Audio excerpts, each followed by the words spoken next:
sharp 4 o'clock and we'll get started. By the time, I hand over the session to you, more people will, of course, join in and all. Uh, Sure. so you get more time to interact with this participant because I am sure most of the participant would like to interact with you on this particular topic. Sure. I'm also flexible on time. If you want to extend it, I'm okay with it. Yeah. Yeah. Thank you, sir. Good evening, everyone. I'm Dr. Pranita. I'm a part of business development team at Sign. And as most of you are aware, that Sign is a technology business incubator and provides start to scale support to innovators, startups.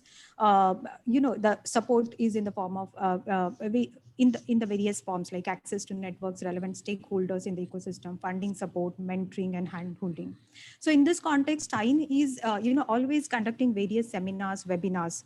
So participants, startups get opportunity to interact various eminent scientists, experts in the various field. And with this intention, the Science started the Power Hour series last year, and under this Power Hour series, our effort is to cover various important topics for entrepreneurs, startups.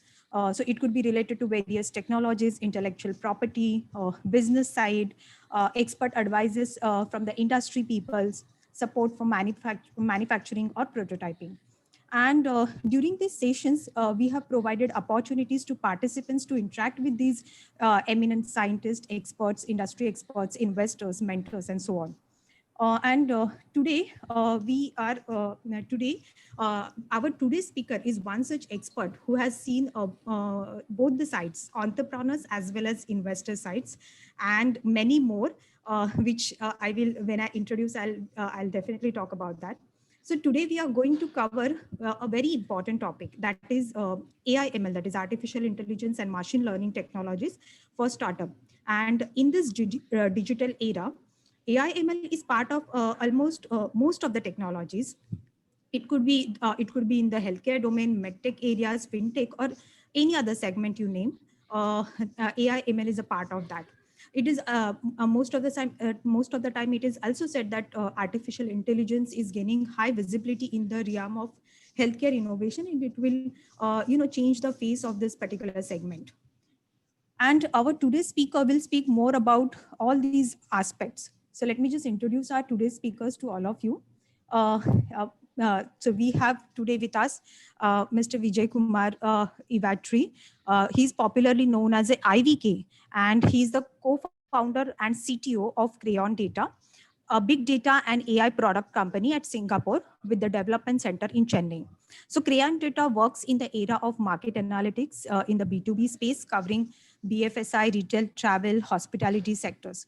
He is also an active member of the Indian Angel Network, a syndicate for most of you must be aware about this, that it is the early stage capital to invest in the startup companies. In the social impact segment, he's partner with Acumen Fund in India. He also consult in the areas of business strategies and transformation through new age technologies, covering the areas such as embedded system, cloud services, big data analytics, mobility. Also, he's one of the co-founder of the Indian Innovation Labs, a startup in the field of augmented reality and robotics, which focuses on the digital media and tourism sector. He also served as a CTO of Wipro earlier before entering into the startup world. Our speaker is also one of the core member of CII Innovation Council and a charter member of TIE, and he serves on the National Startup Council of CII and leads the Content Development Task Force for Startup and MSMEs in India. He has also written two books, and he's the lead author for them. A popular book named as a Manual for Indian Startup, published by the Penguin India. He has also published a second version edition for this, and it's very interesting, as we have discussed in the morning, and definitely all the startups will benefit from this. He also holds a BE degree in Electronics and Communication Engineering and an Advanced Leadership Certification for Senior Executive from McGill University in collaboration with Lancaster University, UK, IIM Bangalore. And he has been with ICT industry for more than for the past 25 plus years, and he's one of the leading expert in innovation management and advanced technologies incubation in India. So with this brief introduction, I hand over the session to our today's speaker, IVK. So over to you. Thank you, Pranita. You're able to hear me well? Yeah, yes, sir. Okay. So thanks for the generous introduction and thank you for inviting me to address the session. It's my pleasure and privilege to talk to all the people here who are interested in startups and AI/ML. I have to make one statement that my photograph shown is a pre-COVID photograph. This is how I look now. This is the post-COVID scenario. So I'm the same guy. Okay. The way I would like to take this session is that I have some opening remarks. I know that we have very diverse audience with different backgrounds. So I want to say a few things about AI/ML in the market, what it covers and what it's supposed to cover, and a few comments from my side again on what I see as an investor and mentor for some of the startups. And so I'm wearing a different hat and seeing how things are looked at with a different lens, and maybe share some insights of being an entrepreneur myself and what I see from the other side. Okay. So maybe it's a good way to warm up the session and then we can make it more interactive. So with that, let me start. There is actually a joke in most of incubator, accelerator, investor community that it's very difficult to find any company which does not have AI/ML in its portfolio or in its pitch. So AI/ML being the most widely used term in corporates and startups, it is very difficult to find any venture which doesn't mention this. But I have to say that AI/ML is used like a holding term to cover multiple technologies. Now, some of them may not be ML at all, and there may not be even AI. But as a holding term in market, we call it AI/ML. So I think this is something which everyone has to maybe appreciate, that not everything which is claimed as AI/ML is actually AI/ML in technical sense. So give you a kind of an example. Typically, when you say I use AI/ML in a company or in a startup, it can mean many things. I use it in image processing. I use it in text mining. Maybe I use statistics, maybe regression. I may do linear programming for optimization, maybe graph theory. All of them are put under a holding term called AI/ML. So if you go by a very strict definition of AI/ML, you should not call graph theory as an AI/ML area. Maybe half of statistics is not AI/ML too. But as a marketing term today, it is a mix of all this. So I think that is something which everyone has to remember. The second one is there is no single method of AI/ML which solves all the problems, just like a single data set doesn't solve. So it's always a mix, and that is how you actually get away by saying that it's AI/ML, because even if I used one small machine learning technique, it is still AI/ML, right? Now let's understand maybe what are the typical areas people use. I just gave you maybe a sample here.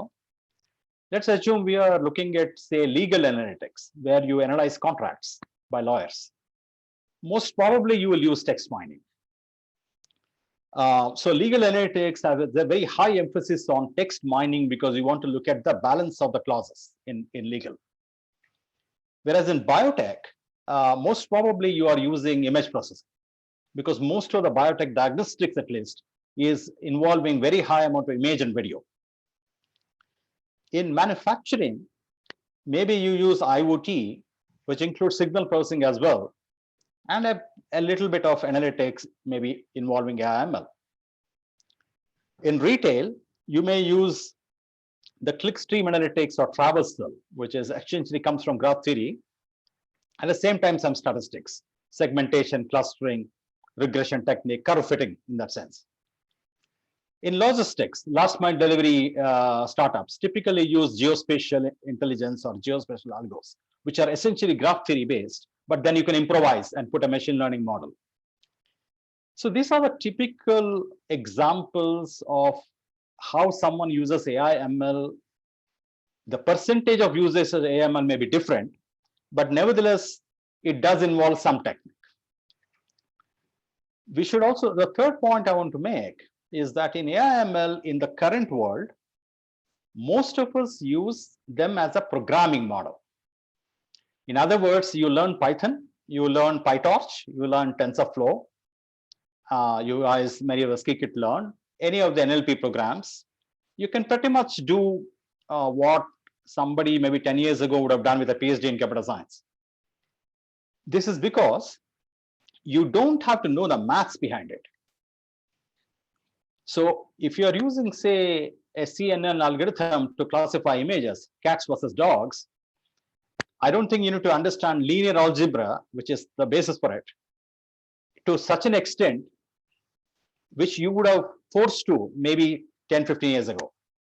Today, it is about submitting a job to TensorFlow and getting the result. You don't have to know how a tensor actually works.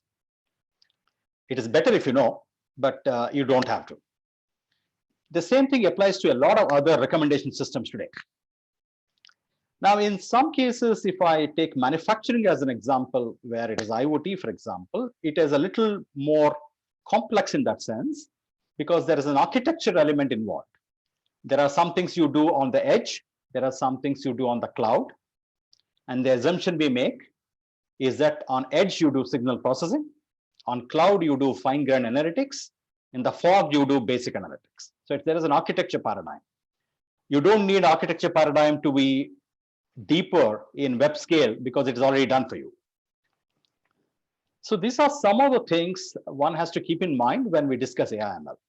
We can maybe talk more when you have questions, but those are the comments I want to make before we get into the actual interactive session.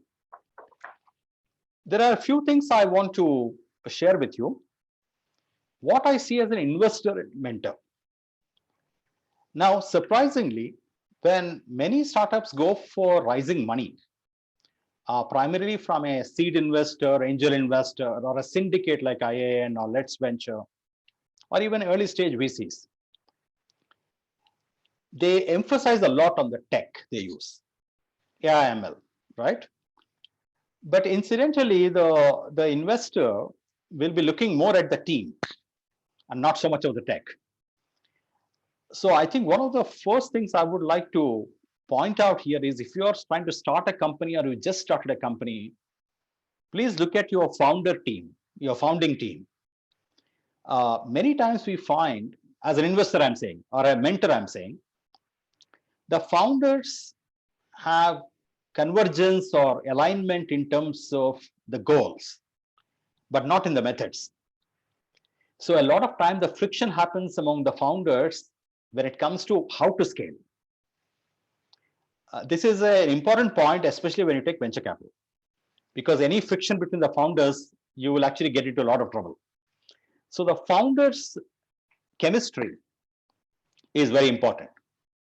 In fact, we have a famous saying in venture capital that if the chemistry doesn't exist, the arithmetic doesn't matter.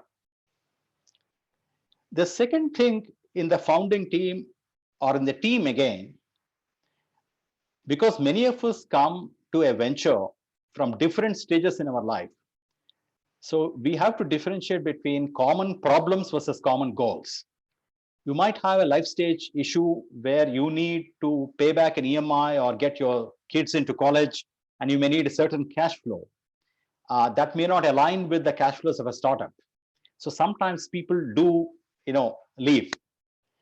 It's important to understand those constraints.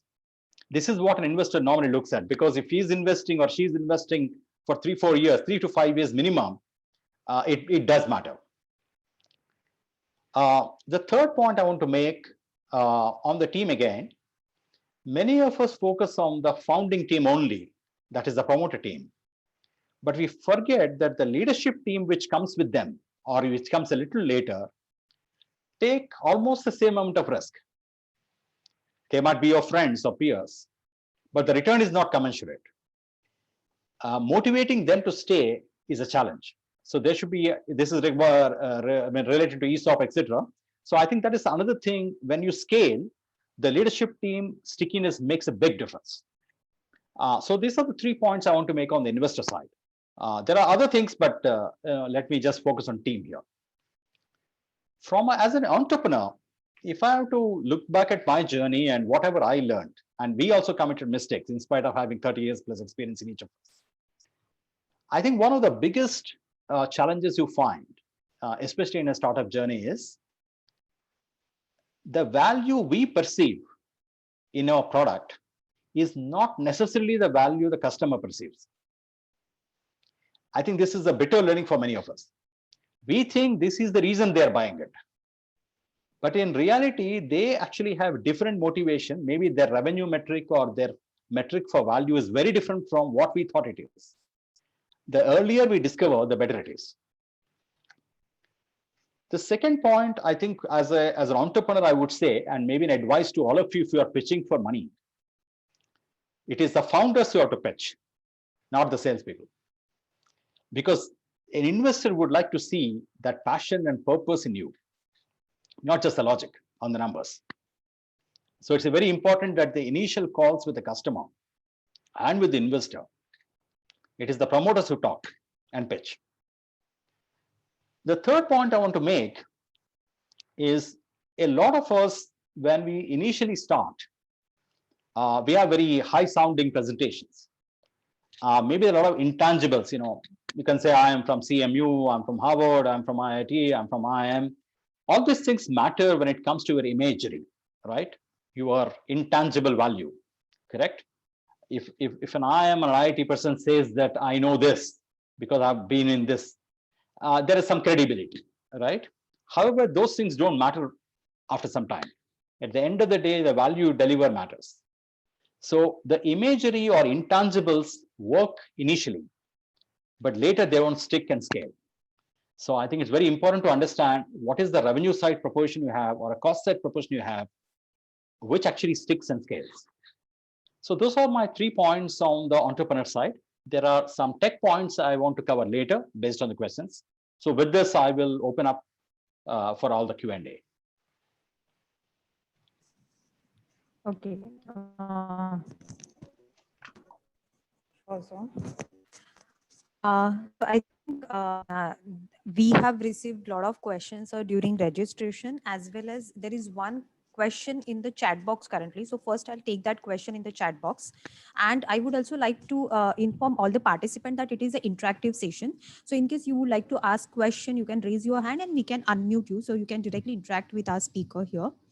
So there is one question in the chat box is that how is AI ML used in healthcare, especially on medical device development, and how do you see the development in the healthcare industry for this AI ML thing? So the healthcare industry, the most popular use case is medical devices. Actually, I would say that AI ML is part of it. I would actually say that in medical devices, due to miniaturization of device technologies and ability to run complex algorithms at the edge, you can do a lot of things on the device itself. I think that's what changed the adoption in healthcare. Maybe 20 years ago, you can't actually get that executed. Today, you can actually run a small size CNN algorithm on your device. May not be a very small device, but you can. So the tiny is called, right? So I would say the advances in chip technology, sensor technology, signal processing on the edge, and a little bit of analytics on the edge is what is actually driving this growth. We should also understand that anything beyond that has to go to cloud or has to go to a server. Cloud or not, we can argue. So this is the reason why this famous architecture came, right? There is an edge and there is cloud and now there is fog, right, in between. So whether it is manufacturing, whether it is healthcare, it should not matter because it is at the end of the day acquisition of a signal, which is typically a biomarker here, which is processed, conditioned, cleansed, processed, etc., which is essentially a DSP algorithm, fast Fourier transform, if you know. Then you run a neural network to find latent patterns, etc., and then you take it to cloud for analysis with other data sets. That's how it typically works. Now, there are a few issues on healthcare, while everything is good, which I would like to cover here since you have asked the question. One of the issues which are very specific, which is very specific to healthcare, is the availability of data set. See, most of the AI/ML algorithms, in fact, all AI/ML algorithms work on large data sets. So, I mean, for those of you who are from computer science or from information technology in general, in a classical enterprise information model, the model drives the data. So I have segmented first, and then I look for data in it, right? So you impose it. Whereas in AI/ML, I don't know what the model is. I discover the model. I discover the parameters of the model, what you call the training data set and the feature data set. So my model is driven by data, and then I tune it. And hence, data set is everything. In healthcare, especially if it is patient data, the number of records is significantly smaller compared to a lot of other sectors. So this is one of the issues in healthcare. Okay. The second issue, which is a little unique to healthcare, again, if it is patient, that a lot of parameters outside of what you measure, like for example, say sugar level or blood pressure, a lot of other parameters of the person have a significant influence on the decision you take, which you may not capture. So this is one of the issues that the what you call the exogenous and endogenous data sets make a big difference for healthcare. The third element, I would say, in the current regime, healthcare is the one sector where it combines two of the most important debates today in the world. One is data privacy, second is biosafety. So if I take fintech data, for example, take your bank data, that is under data privacy, but there's no biosafety in it. So I cannot, for example, call 100 people with a particular disorder or a disease, infectious disease, and take samples in a hospital in the same room, right? You're not allowed to do that. So a lot of these problems, when it comes to acquisition of data, they become more complex when you impose a data security, privacy, and biosafety protocols. So that's one challenge you have. However, the good part is, since most of the healthcare sector is getting digitized, a lot of ancillary services can be still served without getting too much into this. So as long as you're at the metadata level, it should be okay. But at the end of the day, it is essentially a screening technique. It is not a conclusive diagnosis. It will come much later. So I would say that with that caveat, it is of course a very hot field, but I don't want to, what you call, oversimplify things. It's quite complex. So on medical devices, there's one more point I want to add. A lot of sensor acquisition or the biomarker acquisition, they are devices or techniques or science-based, which are patented. So you may want to look at that. But if you can play in that area with science and technology, you actually have a good premium on your startup. That much I could say. Yeah. So I think on the similar line, I have one more question, sir, here for you.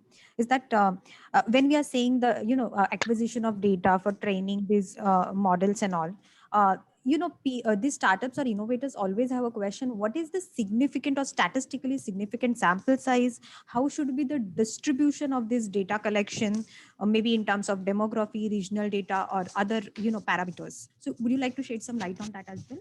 Yeah, actually, that's a very good question, because most of the work in AI/ML is not about running the algorithm, but about preparing the data set. It is 90% data set preparation, 10% running the algo. So it's ironical, actually. So I would say that, okay, let us put a theoretical answer first.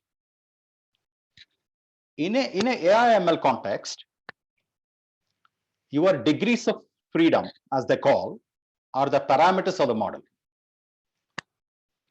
The rule of thumb is, for every parameter, it is 10x of data, the number of data points you need. However, it is highly dependent on the algo use. So for those of you who worked in AI/ML, if you are used to Bayes and classifiers, they can work with small data sets. But if you run a neural network, for example, with 8 layer or 16 layer with multiple features and with a lot of what you call feature freedom, where there is a lot of grayness, right? Then you need a lot of training. So the data set has to be really big and maybe more detailed. What people do is you can solve it in some other way, though it is not the best solution, but you can still try. You augment the data sometimes to make it better, to make it larger. You can also use synthetic data or lookalike data. The trouble with many of these models is that while it will work, you will overfit the model then.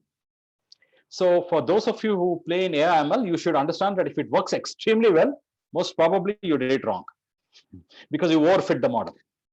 So it's like a famous example in image processing, right? I'll give you a cat and I give you a dog. You classify cat versus dog. Oh, it works perfectly, of course. I give you a fox. It fails. So this is where the problem is.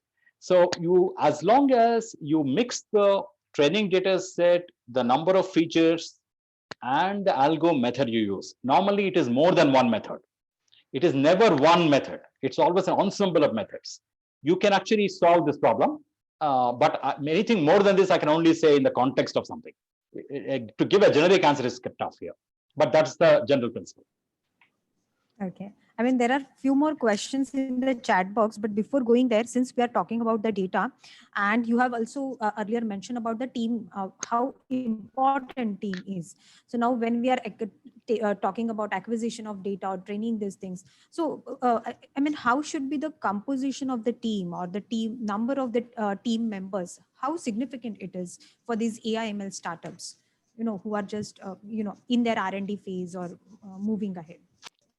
So this is something called functional completeness in the team. The ideal combination is that somebody faces the product, somebody faces the market, somebody faces the investor. That is how it is normally divided. Because fundraising is a full-time activity. Okay. If you have done it, you will know what I mean. And if you keep raising money, then it is the full-time, that is the main activity. So you will have to have somebody who looks at money, essentially, somebody who looks at market, which is sales, again, it's money coming in, and somebody looks at the product or service, whatever you want to say. However, in the product and service category, if you are running an AI/ML model, it is important to keep one person looking at all the data sets you are collecting. Now, I'm not saying that person should be one of the founders or something, but it is good to have an assigned person who keeps a tab on what kind of data sets you're collecting. See, most of it is collecting data sets. Data acquisition is a full-time job sometimes because you need data sets from multiple sources. And so there are a lot of restrictions sometimes in the current regime of, say, GDPR or data security. There are a lot of issues on what data you can collect, what data you can retain, what data you can use. I might have given you my sugar data, but you cannot use it to sell an insurance to me, right? That is what you call limitation of purpose, right? I gave you to treat me, not to sell insurance. So it's the same issue, we give an airlines example. If I say I'm a halal eater, a meal, you cannot then send me a recommendation of halal restaurant, right? That's not done. So unless I gave you an approval to do so. So this is how GDPR works. So I would suggest that let one person or a team, ideally, but one person to start with, to have a view on the data you're collecting. So you normally have what you call a data lake, basically a dump, and then you try to find a model, then you have to curate it. So let's one person dedicate themselves on it. You can have a different person or a team for the ML data pipeline processing, algorithm, data science models, etc. But so that if there is any issue on the data, you know whom to go to. It's important to have that view. Right. So, I mean, yeah, of course, I will take few more questions from the chat box. Yeah. Since people are, there are a lot of questions coming in. So, so Rohit here would like to know how AI/ML readiness assessed by VCs or investors, since you can also, you can wear that hat and answer this question. Rohit, you can come on the video if you want. Yeah, Rohit, if you want to ask further question, we can unmute you as well if you want. You need to raise your hand so that you will be top of our, box so we can unmute you. Yeah. So, Rohit Darshak, can we Chaturvedi, unmute? right? Rohit Chaturvedi, right? Yes, yes. Okay. So let me answer the question. So I'll tell you. Rohit, Is it? yeah, Rohit, we have unmuted Rohit. If you have any other question, you can ask IDK. Okay, let me answer this, the first question.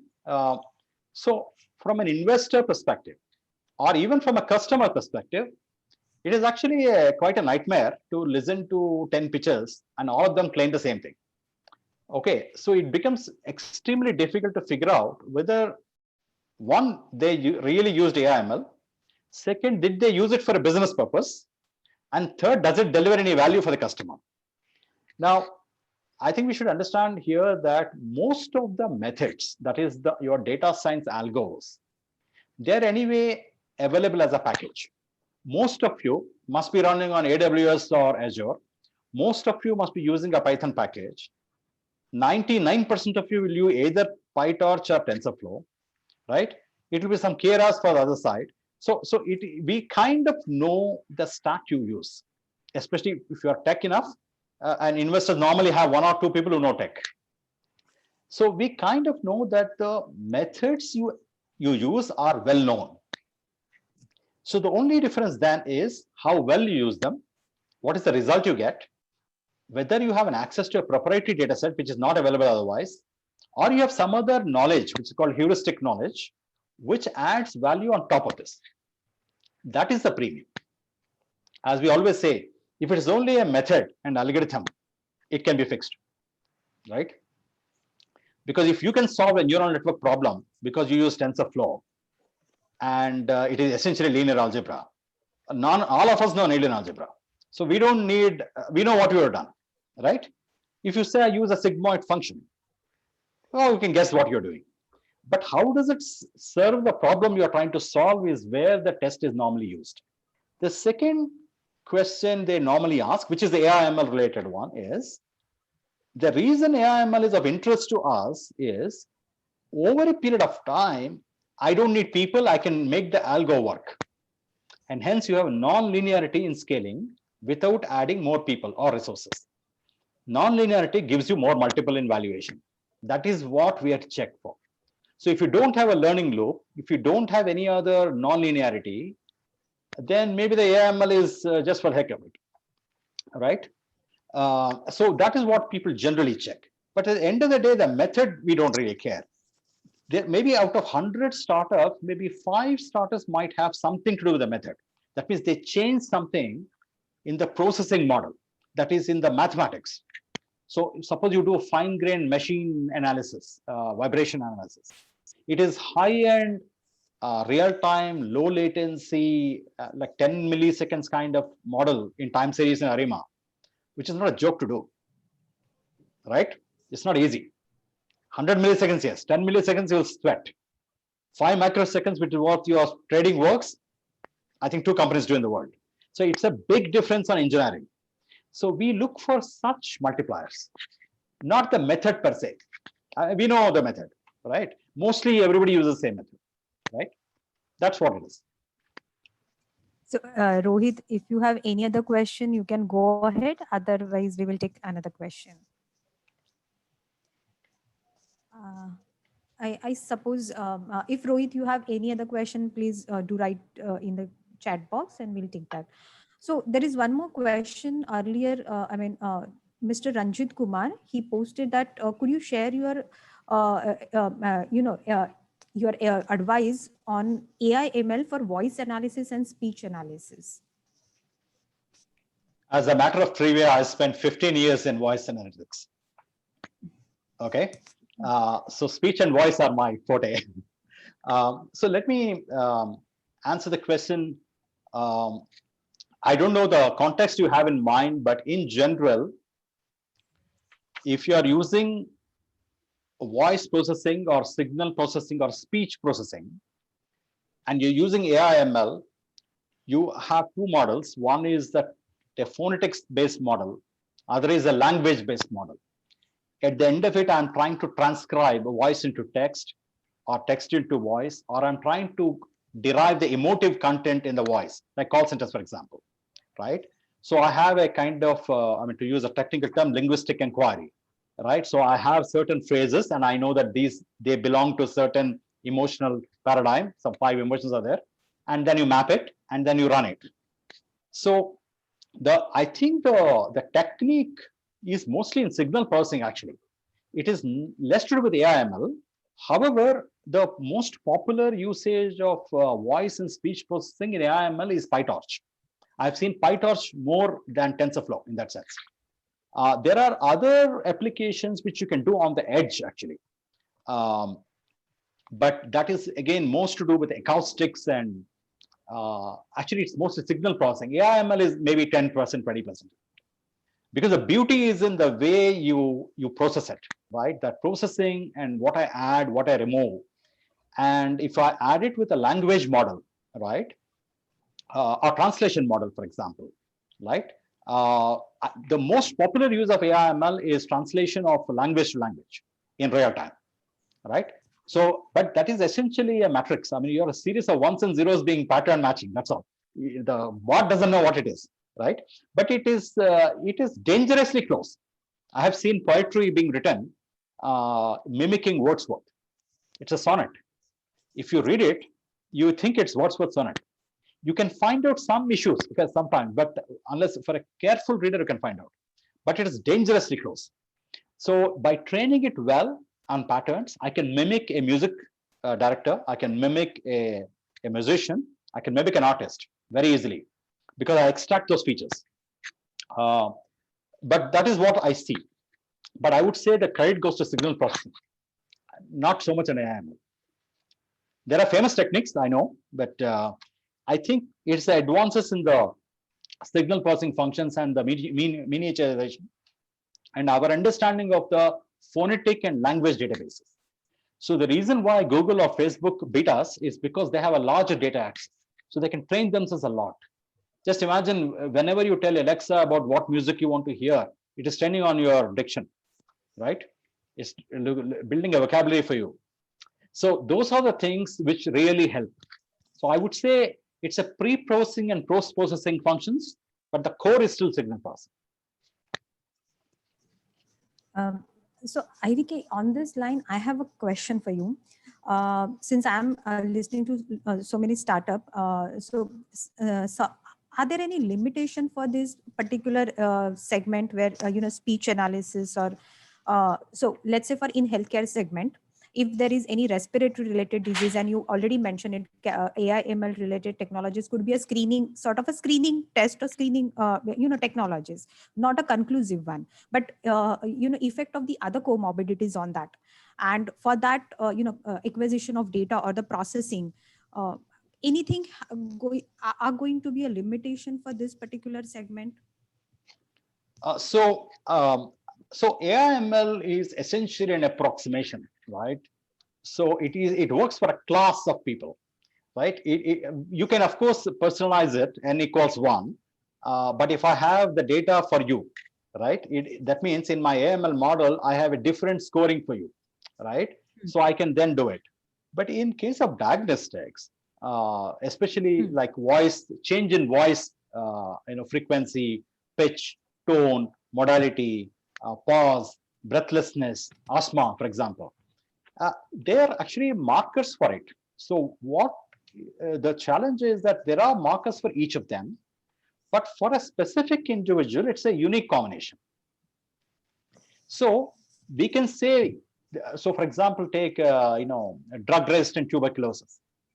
Yeah, you can say, or there is some issue in throat cancer or something else which is obstructing you. There are markers in the, if I look at the spectrum, okay, in other words, what you do, you record the signal. They record it actually on their phone actually. You run a signal processing function, basically a fast Fourier transform. So I pick up the actual pattern, right? I know the outliers, which is actually a marker for that. The biggest issue in these places is the limitation is you are limited by what you record. So your recording is based on your microphone. So if you have a specialized microphone, then it's fine. But if you have a general microphone, it is optimized for voice and it will remove a lot of higher end signals. So it doesn't really give you what you call a full band model. So sometimes the device itself, a phone microphone, for example, may not be the best way to record it. So normally they have an attachment. That's why. The second issue we have is when you record it, your background, I don't know. Background means the scenery around you. If you're in a very noisy place or you're in a very crowded place, I cannot separate the noise from the signal. Actually, the problem in many of these places is you don't know what is noise actually. One of the biggest issues is that, right? What is noise? So normally noise has, I mean, if you look at signal processing functions, for those of you who are from communication industry, you know that we normally model noise as Gaussian. It's a Gaussian distribution. But it may not be so in some cases, and my recording device may not be very good as well. Having said that, you do capture certain markers. So it's a very good way to screen, to ask them to go to a clinic. That is, it is, in fact, most of the diagnostic things are like that. I know when you have to go to a doctor, right? That is why it is used. If you have conditioned for a microphone and a special method, then yeah, you can maybe conclude to some extent. But I found that it's quite difficult in a place like India where you have a lot of variation. So it's almost impossible to say, I don't think you can conclude, you have high confidence level, that's all. That's what I would say. Okay. So I mean, I got my answer. So on the similar line, when we are talking about the diagnostic or this healthcare, and we mentioned that it is mostly a screening tool, not exactly for healthcare, but there is one question in the chat box, which the participant is asking how to address the conflict between the AI and human expert intelligence in healthcare. So for example, if I give, if my AI, if I'm training my AI for this particular, image or something to show that these are particular for particular disease or something, and if that our doctor or the clinician have another opinion about it, so is there going to be a conflict between that AI and human expert intelligence? So I mean, this is actually in psychology, I think it's called agency. At the end of the day, if you look at any expert system, the traditional expert systems and the today's complex systems, okay, in all of them, the final step is human. That is because the biggest issue for AI ML is deriving the fine-grained context. It is very easy for you to know whether I show you a cow, a photograph of a cow, or a cartoon of a cow. You know that is the cartoon, this is the photograph, and that is the cow. It is very difficult for AI ML to figure it out. Okay. Incidentally, the nose of Boeing 737 and cow are similar in a Fourier transform. Okay. So you'll be surprised. It is the same problem when I give you a picture or a video of somebody selling a product to a person, a customer, in a retail store or a kirana store. A human can easily say, this person is selling, that person is buying. But for a bot to figure out, it takes time. So a lot of these things, the final judgment is still with human. What AI/ML changes, it gives you latent patterns which you cannot figure out. So I see 100 kids, for example. Suppose I'm a pediatrician. I see 100 kids a day. So I spend 10 years. So I would have seen maybe so many kids, 1 lakh kids, say. So that is my knowledge base. My corpus is now 1 lakh. But an AI/ML bot can see 10 million in no time. That's why we always say, you play chess. If Kasparov plays chess with the bot will lose to Kasparov. Next day morning, it will beat it. It will beat him because they learn. So extracting the latent patterns, which will change the scoring level in the final numbers. And if you take CNNs, if you take the thing, there is a scoring, right? It's actually a matrix. It's a columnar matrix. So that scoring will change. So you will see some new options or opportunities or choices which you wouldn't have seen. but the judgment is still with human. So when it comes to fine grain, whether you are flying, whether you are driving a ship, driving a car, it's a manual override, always. We are not yet there.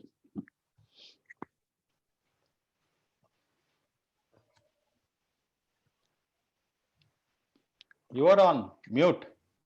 Sorry. We'll unmute one of our participant here. Darshit, can we unmute Madhusudan?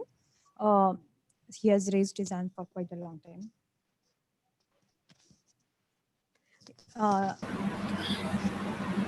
Madhusudan? Yeah, I'm here. Yeah, hi, Avike.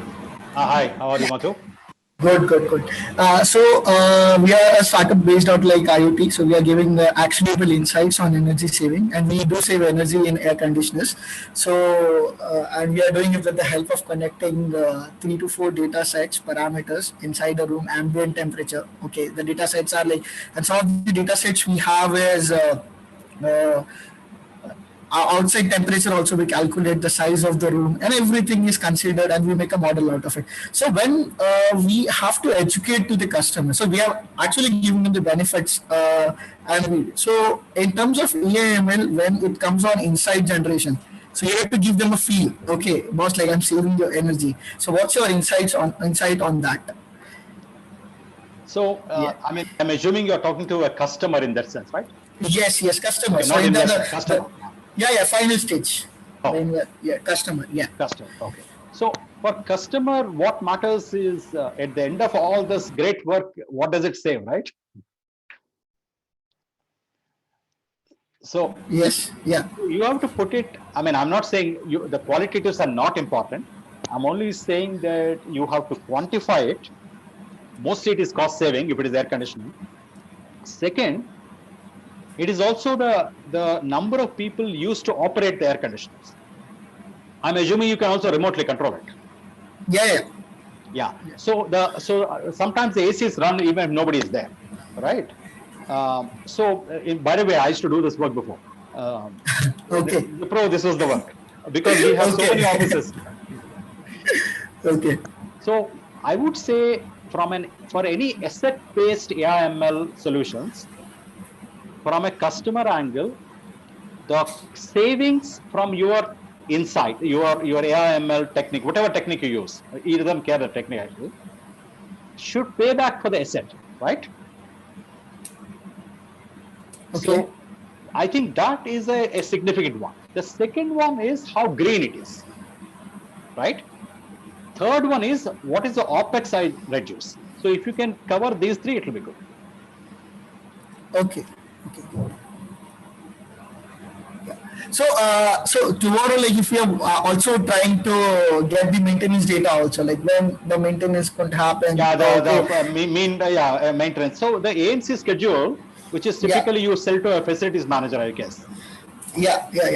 Okay. So I think one of the questions is on the AMC, by operating it at optimum level, you will actually not get so many failures or repairs, right? So you have to look at both the operating level cost, which is essentially running it, and also the maintenance cost. Both will match. And third one is the how green it is, because everybody wants to be, BE certification. So, and if it is a LEED 5 certified building, then you have to also make sure that it is not, all your CFC and all that stuff will come. Okay, so I was not aware about this, how green it is. Yeah, because that's an important thing. If I'm a LEED 5 certified building, I'll throw the AC out otherwise. Okay. Anything you can add more value on, on this topic, predictive maintenance, like what are the different data sets and So one of there are two parameters which are typically an issue in India. Okay, it may not be the case in Sweden or Finland, but in India, one is the change in the power factor. So most of the motors don't work or compressors don't go bad because of the power fluctuations. So that is one of the issues which turn up.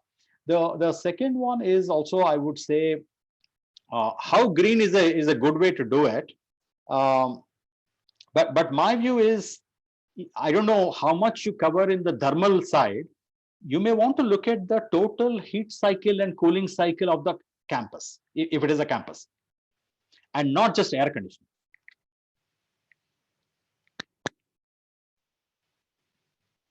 You got that? Yeah, I got that. And like, I suppose think if you're, so Madhu, when you're playing with the assets, yeah, sorry, Pranita, just one last question. Yeah. Yeah. So if you're playing with the assets, like how do you take MOCs from there? Like if you're working with central air conditioners, like you're going to go with the motors and everything in predictive maintenance. So Yeah. my view is in many cases, what we find, especially in the campuses or enterprises, right? You actually cool what you heat, unfortunately. Okay. So you have to look at the source of heating so that the temperature can be controlled, right? Otherwise, you're simply blasting because you don't know how the thermal cycles are working. It is mostly in case of data centers, but it is also the case in enclosed spaces. If suppose you have a glass window, right? Most of it is glass panels in India, in the offices, right? They are they just heat when the sun falls, and you just cool it with AC, which is ridiculous, right? So a lot of this, so you may want to look at a larger heat transfer problem, out of which you take care of AC. That is a slightly macro level view.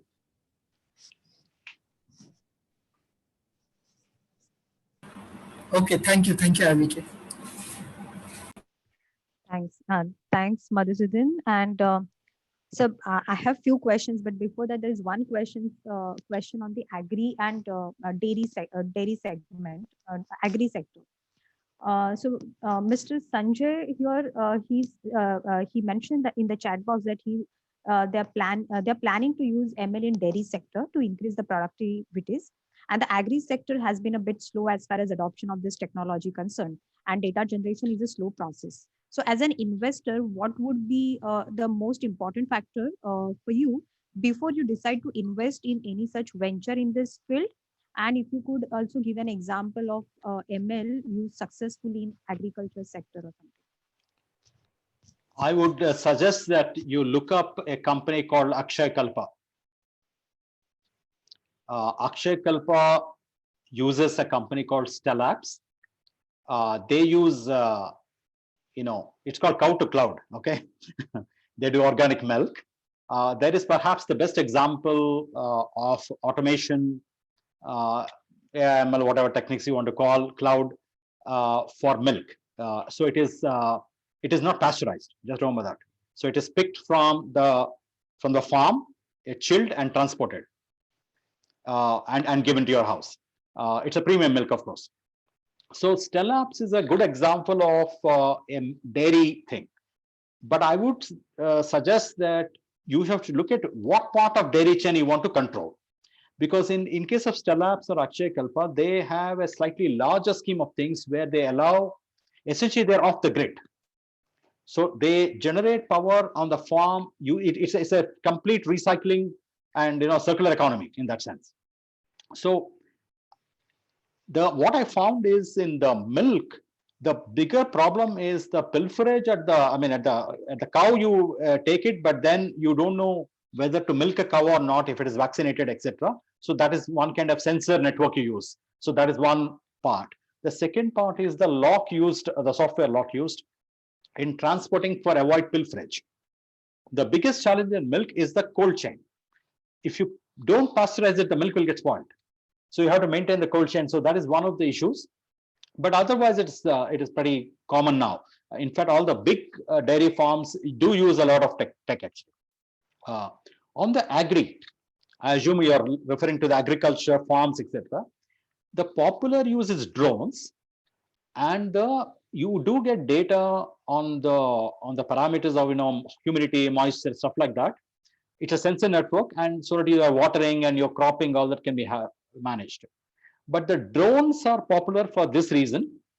But I agree that the bigger, from an investor perspective, from any investor perspective, the problem is the state. Can you hear? There is some internet connection issue on your side. But you are able to hear?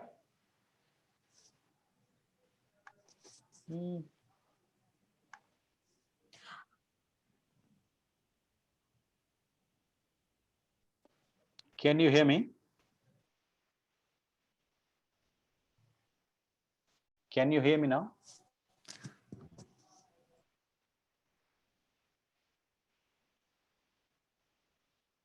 I think it's Pranita who could not hear.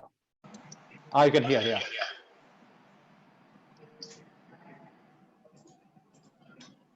Yeah, I'm sorry. I think. You can hear me now? Yes, yes. Okay, so I think I will just repeat the agri side that the drone part is quite popular. However, there is only one risk factor, which is with agriculture, because it's a state subject.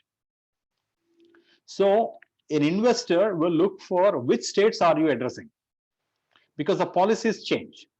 So what you can do in Maharashtra, you may not do in Tamil Nadu, or it may not be applicable in Orissa. So one has to be careful about the local rules and regulations and the kind of crops you have.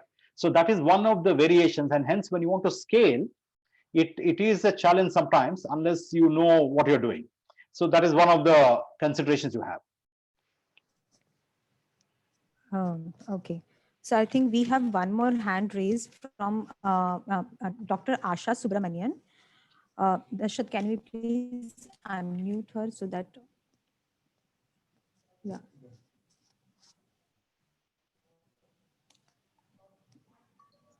So Yeah. Dr. Asha, can you?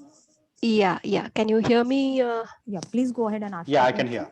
Yes. See, we are a data science company based out of Bangalore, and we work a lot with semantic intelligence technology. So a lot of ontologies, reasoning models, and all that. And we are applying it in the area of life sciences, largely for genome variant detection and so on. So so one of the biggest challenges that I face is how do I, while it's a classic case of where I am thoroughly convinced that semantic intelligence along with the rudimentary machine learning and those algorithms become a very powerful combination. But getting that across to the customer is a huge challenge. So any tips, So I think that's a good question. This is the problem with all of us face when you try to pitch a very concept-led product. As we call, the best way to impress a customer is to remove the cognitive load on the person, right? If you start with quantum mechanics, for example, they'll just switch off. So maybe your presentation is not, maybe it is too much of tech, because one of the issues many people have, with exception of maybe a few in fintech, generally they are not very close to tech.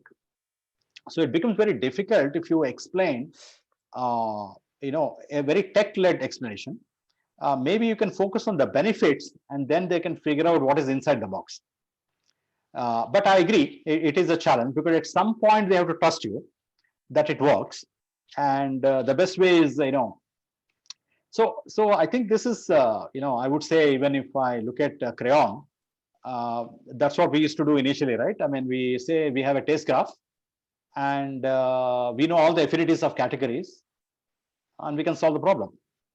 But you cannot expect the customer to figure out what problem to solve if you say like that. Whereas if I go and pitch saying that actually I change your, I can do cross sell, I can do upsell, I can change your room rent, I can change your booking number, then that is more what you call understandable in business terms. So I think that is one of the challenges you have when you sell a tech product. Do you sell to a doctor, or do you sell to a biotech company, or who is the buyer? So our buyers are hospitals, clinical genetics, small time, any genome data analyst provider. So see, now we have got the hang of it, especially in the genome data analytics side. We've got a good hang of it because we are pitching it rightly, I think, because here it's so domain rich. Yeah. There's a lot of manual intervention. So when they see that the computer is able to understand, or the algorithm is able to understand the context and pitch it and do the same stuff with very little domain intervention, they're able to get it. But the same technology can be used in an enterprise data integration, for example, right? Or a knowledge based creation. Ontology, yeah. Now, given the richness of this technology, especially in such a knowledge-led domain, do you think we are putting our eggs in the right basket by totally relying on semantic intelligence to offer unique solutions in the life sciences domain? So I think your question is, should I just restrict to one sector? Correct? You see, it's got applications all over, right? So to begin with, at least I have to select a few sectors to begin with. Yeah. My view is, I did look at, in fact, I used to work in semantic web when I was CTO in Wipro. So it is there for quite some time, actually. But let me be honest here, I'm on the investment committees of many of the venture capital models, and I've seen many firms who claim the same thing, which is including auto discovery of ontologies and stuff like that. Unfortunately, we are not able to find a real business case for it to work. In some cases, it works. So if you are getting good traction in life science sector, I would say that you maybe deepen it a little more and scale. And if you want to have a beachhead outside of that sector, try one more sector. My understanding of semantic web, for that matter, any technology, is beyond a certain point, it has to be domain relevant. The moment you do that, you get stuck in the domain. It is not horizontally scalable. And hence, you cannot pick too many sectors. You can't pick too many regions. So I would say that if you are getting good traction, I think try to continue this more, and maybe try to do ancillary businesses around that, which is more an account mining strategy. If you want to try one more just to hedge, maybe one more. But I would say an enterprise sale is a 6 to 8 months hard work. Unless you have somebody who has a reach, selling a semantic web to an enterprise group is not a simple thing. Right. Thank you. Yeah, thank you. Thank you, Dr. Ashraf, for joining us. Sir, I have a couple of questions which we have received from the, during registration. If we get another 2-3 questions from the participant, we'll take that because it is already 5 o'clock, but we'll extend a few more minutes with your permission. Yeah, sure. So, earlier somewhere you also mentioned about these regulation and all that. So how much FTO landscape analysis is important or significant, as well as in terms of like competitive landscape analysis for AI ML startups, and when they should do it? What is the correct time for this for startups? So if you are in see, if the change or if your innovation is not in the method per se, but it is mostly in engineering the right ensemble of models and data sets, you may not need to patent anything because you are just using a processing function. However, many times people ask you, if you have a unique method because you have some heuristic understanding of the domain, right? Let's take retail fashion, for example, or even health tech. You mix it with the latent pattern analysis coming from AI/ML. Now, as a combination of A plus B, there is something unique about it. Now, if you want to protect it, it will be good to actually look for a patent in it. Okay. Now, the patents in India are not very common unless you are very close to science, in India at least. But they are of use when you want to show differentiation and when you want to protect if required. A startup cannot have patent attorneys and sue others who infringe. You can't even find out. So it's more a defensive strategy. However, in healthcare, in many other technologies, including maybe I would say manufacturing, a lot of these unique methods perhaps are patented already. It is good to know what is already patented and what is not patented. So it's a good practice when you are at an incubator or an accelerator, or when you're in an academic institution, if you're starting there, to do a landscape analysis of international patent classes, and see whether there is an opportunity for you to claim something if you have a system patent, or know whether you have infringed on something. As I mentioned to you before, the Abbott's patch, which measures your sugar level, is a patent of Abbott. So if you look at any sugar monitoring device in India, it starts with a patch. The rest is just a mobile app, right? Because of science is with them. So it doesn't matter what you do after that. So it's only analysis, but the actual acquisition is patented by them. So a lot of these things are, you may not have anything to operate, freedom to operate, especially I would say if you're an EV, energy, if you're in, some of the geospatial recommender systems, trading algorithms, some of them are highly patented. Okay, energy for sure. So you may want to be a little careful on what is patented, what is not patented, what you can claim as a patent, what you can claim as a copyright, etc. So it's good to do that analysis when you are not on a venture capital time. Okay, do it when you are, before you raise money. So it's advisable to do that. Do at least a landscape analysis. You can do the patenting later if you want. That is a call the promoters have to take. In Crayon's case, for example, because we have a taste graph, we said we actually will patent it, and we did. So we actually filed a system patent using taste graph, how I drive a recommendation in information affinity and social affinity. Then as a kind of a serendipity, we decided to patent the method itself, which is not very easy. And luckily we got the patent. So we filed in Singapore and we filed the same in US and we got that granted. In fact, they granted the method patent, not the system patent yet. So sometimes it does surprise you. So I would suggest that if you are in an incubator and accelerator, normally you have someone who knows this area, a patent drafters, a landscape analysis. It is worth doing it. In fact, I would say if you're running a cohort, if I do it by category or a sector, you may want to run a simple, it's not very difficult to do actually. Then at least you know what it is.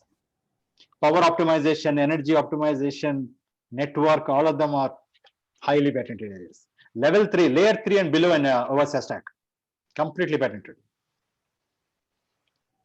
So I think it's better to get FTO done when you are just starting or initiating at if you are close to science or algorithms, methods, something more fundamental, always be careful. Even hardware. Most of your power optimizations, most of your network models, they're actually patented. You may not know it. So since we are talking about this regulation patents, can you also suggest something or tell us more about this GDPR, so General Data Protection Regulation? You have already mentioned it once, but this data privacy, data security, because these are one of the important points when it comes to AI ML startups. Yeah, I would say since AI ML is 90% data, 10% algorithm for all practical purposes, it is an important thing to consider.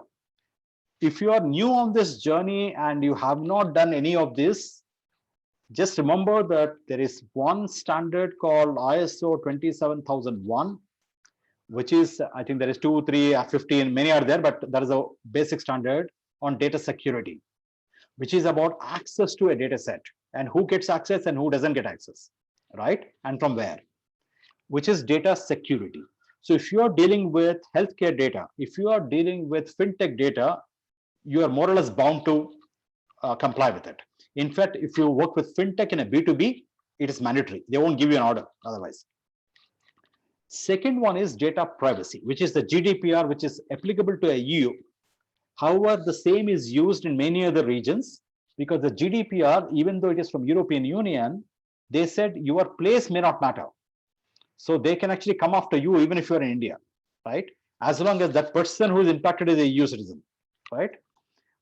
So in GDPR, there are certain things to remember. It's a very long standard. We need another session for it. But it is important to know the first foremost is you need a consent for usage of data. So all your, whatever you click on the web that I accept the terms, etc., are the basic stuff actually. Okay. But the main point there is limitation of purpose. So if I allow access to data or if I give you my data, you cannot use it beyond what it is stated for, which is where the problem is. So most of the AI/ML algorithms use the same data set for deriving a lot of other insights. So sometimes you do have a problem if you use the data. In other words, there are contracts with customers, which you often find in BFSI. It's also there in some other sectors, where they tell you that the data I'm giving you for your solution, you cannot use to train your model and give it to others. Okay, sometimes it's in the contract. So you may want to look at these clauses very carefully. So the reason I wanted, or I suggested, that you keep one person to have a view on the data sets is to figure out these problems. The most important and most complex technical part in GDPR is data retiring, which is I give you a consent now, you used it, 1 year later I withdraw the consent. Now I tell you, remove everything about me and also what you learned from it. So the reverse path is very tough in AI/ML because I use multiple sources to train model. So I cannot just switch off one. So it's actually one of the complex topics to handle, especially if you're running a data center, right? Imagine, remove everything which you learned from it. I have no idea what it done, right? So the reverse flow is very tough. But GDPR essentially is about limitation of purpose and consent, and multiple levels of consent. There are enough primers available, but I would suggest if you are dealing with healthcare data and fintech data, please read basics about it. Okay, because it can get you in trouble.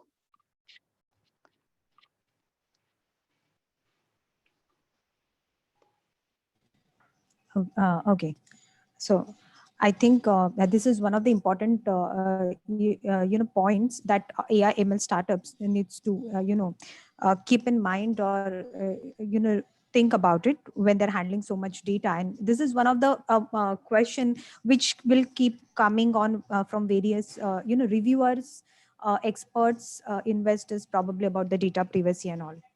So thank you, sir, for this. And there is one more question in the chat box and one question I have. So Okay. maybe we'll take these two questions. Yeah. So one of the thing is that what should be the pricing model or the business model for such AI/ML startup? Any general suggestions on this, and of course on the go-to-market strategy for this AI/ML startup? And if you could take one or two example here to explain this, I think for different segments probably.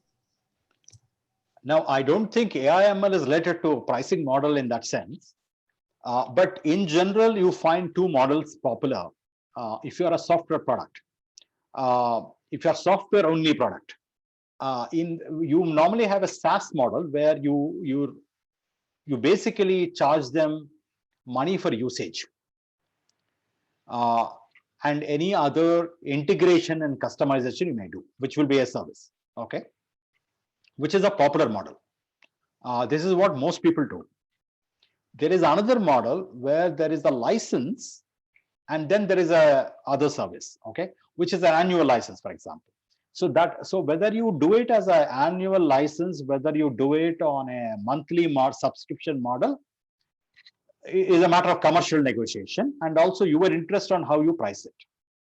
Many of the AI/ML products work on a SaaS plus service in a B2B because you have to integrate with other things. So if you are on B2C, you may not bother because you don't have to integrate with any enterprise. Okay, and you also work on mostly the normal consumer data. Whereas in enterprise, whether it's bank, whether it is a factory, whether it is an oil company or a transport company, I have a lot of other data sets and their enterprise which I have to integrate. Right, I'm not the only provider of solution in an enterprise. There are other vendors. So you may have to work in a federated model. In fact, this is one of the most complicated models in data and AI/ML. That means you have AI/ML models working on a federated data. That means not all data comes from you.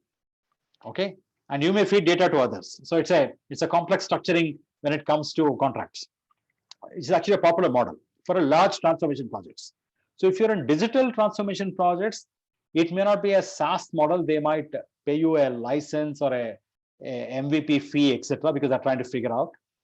So that that is dependent on the federation model on how the commercial works. So I don't think you alone can have a different model there. But on a pure linear model, 1:1 model, you can do it either way.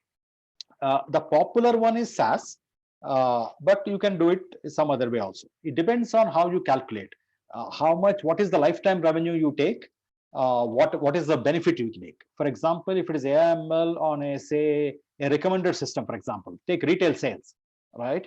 If I improve your sales by, say, 3% because I have a better recommendation on the clickstream analytics, I take a percentage of that upsell in addition to a license fee. So it's a two components. One is the license for the product, and second as a part of the revenue extra you got. Sometimes I remove the license itself. I may sell your hotel for $50 more and I take $5 out of it. It's a no-brainer, right? I lose nothing. You are selling a hotel at $200 a night. I make you sell at $250 a night. In $50, I take $5. You don't have to pay anything for it. Use my product, I'll get it done. So that's another way. That's purely outcome driven, which is that, I mean, you should be very careful that you know how to do it, but that is another way. Okay. Generally, you find a SaaS model with some kind of mix like this.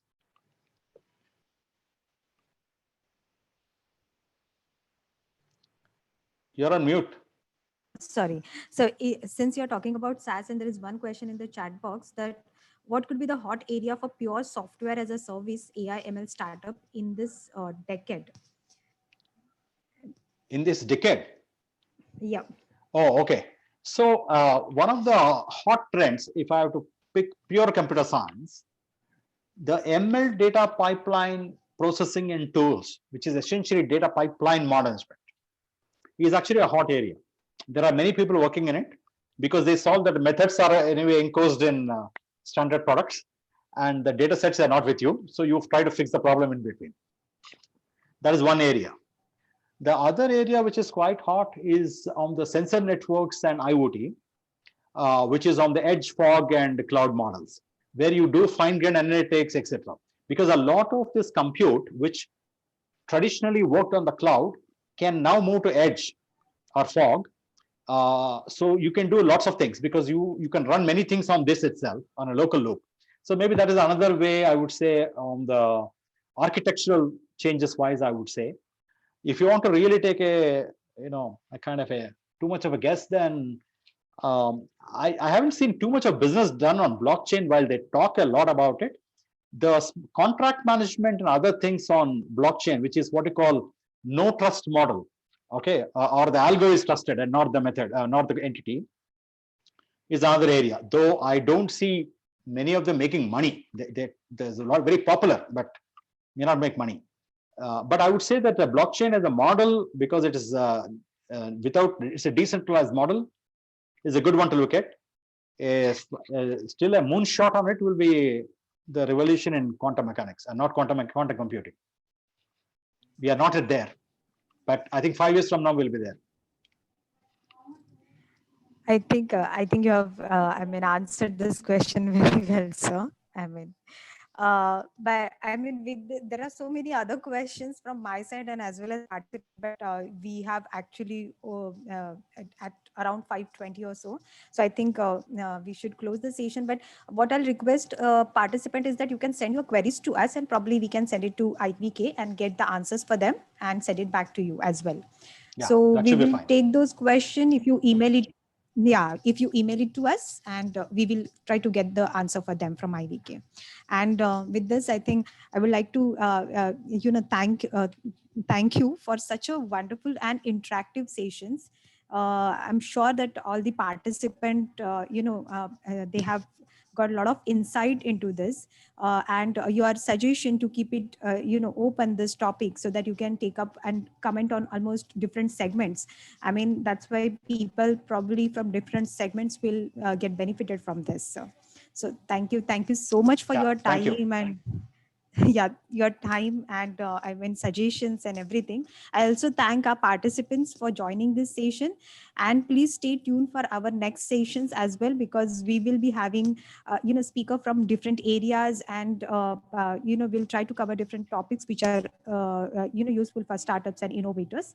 And with this, I would like to thank everyone for joining this session.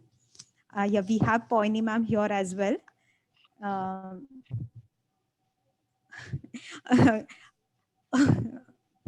Mute. She's on mute. yeah, she's on mute. So thank you, sir, for Okay. this session. Thank you. Bye. I enjoyed the questions. Yeah, thanks, Avike. Bye. That- Bye. Thank you, everyone.